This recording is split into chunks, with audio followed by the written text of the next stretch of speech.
આપ સર્વોને હેતપૂર્વક જય શ્રી સ્વામિનારાયણ। આજની સત્સંગ કથા વાર્તા નિજ મંદિર સાવરકુંડલા। પવિત્ર માસ વિશેષ।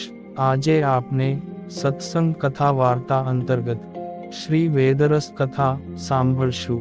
આત્માના લક્ષણો। તે આત્મા કેવો છે? તો એક અદ્વિતીય છે, સત્ય છે, જ્ઞાનરૂપ છે, અનંત છે, નિષ્કલંક છે, નિષ્ક્રિય છે, શાંત છે, નિરવધ્ય છે, નિરંજન છે। એવો જે આત્મા તેનું જ્ઞાન 1, I 2, આત્મા 3, બ્રહ્મ 4, અહ 5, બ્રહ્મ 6, અસ્મિ 7, પ્રજ્ઞાન 8, આનંદ 9, બ્રહ્મ 10, તત 11, ત્વં 12, અસી અય આત્મા બ્રહ્મ, અહ બ્રહ્માસ્મિ, પ્રજ્ઞાનમાનંદ બ્રહ્મ તત્ત્વમસી। એ જે 12 મહાવાક્ય તેના વિચાર થકી ઉપન્યું એવું જે જ્ઞાન તે જ્ઞાન થાય છે, ને અવિદ્યા જે નિવૃત્તિ પામે છે, અને તે મહાવાક્યના અર્થના જ્ઞાનના ઉપયોગી શ્રવણ મનન નિધિધ્યાસ છે, ને તેથી આત્માનો સાક્ષાત્કાર થાય છે। તે શ્રવણ એવું જે નામ તે વેદાંતનાં જે વચન તે આત્માની એકત્વ વિદ્યાના પ્રતિપાદન ના કરતલ છે। એવી રીતે તત્વદર્શી આચાર્ય થકી ન્યાયયુક્ત અર્થનું ગ્રહણ કરવું તેને શ્રવણ કહીએ છીએ। અને એ રીતે આચાર્યે દેખાડ્યો એવો જે મહાવાક્યનો અર્થ તેનું પોતાના આત્માને વિશે એમ જ યુક્ત છે, એ રીતે હેતુ થકી સંશય રહિત જે સ્થાપન કરવું તેને મનન કહીએ। અને શ્રવણ મનનની વિરોધી એવી અનાદિ ભેદ વાસના જે આત્મપદની પ્રાપ્તિ વિના બીજી ઈચ્છા તેને ટાળ્યાને અર્થે જે યત્ન કરવું, અને મહાવાક્યના અર્થની પોતાના જીવ સાથે જે એકત્વપણે ભાવના કરવી તેને નિધિધ્યાસ કહીએ। અને એમ કરતે સતે અનાદિ ભેદ વાસના ટળી જાય ને સ્વસ્વરૂપનો સાક્ષાત્કાર થાય એને સાક્ષાત્કાર કહીએ।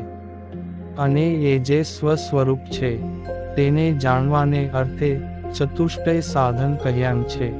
તેના નામ 1 નિત્યાનિત્ય વસ્તુ વિવેક, 2 શમ દમ ઉપરતિ તિતિક્ષા શ્રદ્ધા સમાધાન, 3 વિરાગ અને 4 મુમુક્ષુત્વ। એ રીતે છે અને અનાદિકાળે વૃદ્ધિ પામી એવી જે ભેદ વાસના તેને ટાળ્યાને અર્થે વેદાંત વાક્ય કરીને એ સર્વે સાધન કહ્યાં છે।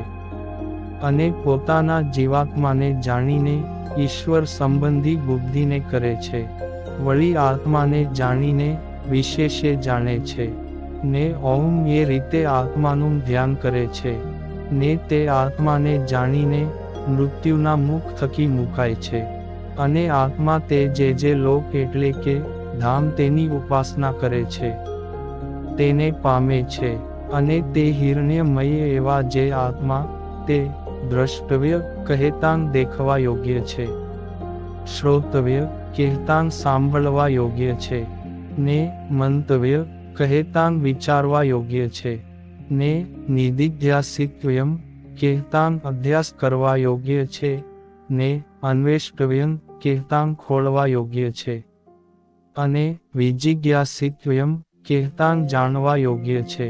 અને વળી એ આત્મા જે ભગવાન તે અતિશય વાતને કરવે કરીને નથી પમાતા, વળી બુદ્ધિએ કરીને નથી પમાતા, વળી બહુ શાસ્ત્રે કરીને નથી પમાતા।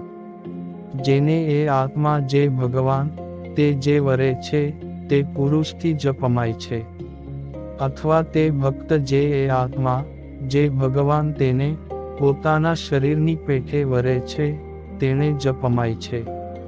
અને તે ભગવાનની મૂર્તિની ઉપાસના વિના કેવળ જે શ્રવણ મનન નિધિધ્યાસન એ સાધને પોતાની આત્મપ્રાપ્તિનો આ ઉપાય કહ્યો, તે માટે જે પુરુષને એ ભગવાન જે તે વરે છે તેણે જ આત્મા પમાય છે એવું કહ્યું। અને અતિશય જે વલ્લભ હોય તે જ વરવા યોગ્ય થાય છે.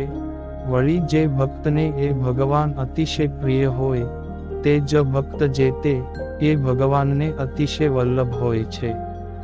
વળી પોતાને પ્રિયતમ એવો ભક્ત, જેમ પોતાને પામે તેમ ભગવાન પોતે જે તે યત્ન કરે છે. અને અખંડ સાક્ષાત્કાર રૂપ ભગવાનની મૂર્તિની જે સ્મૃતિ કહેતાં સંભાળવું, તે જ ભક્તિ શબ્દે કરીને કહ્યું છે. એવું જે ભગવાનની મૂર્તિનું અખંડ સંભાળવું, તેની ઉત્પત્તિના વિવેક આદિક લઈને 7 સાધન તે કહીએ છીએ. અને હવે પછીની કથા વાર્તા આપને આગળના ભાગમાં સાંભળશું. અત્યારે આપ સર્વોને ભાવથી જય શ્રી સ્વામિનારાયણ.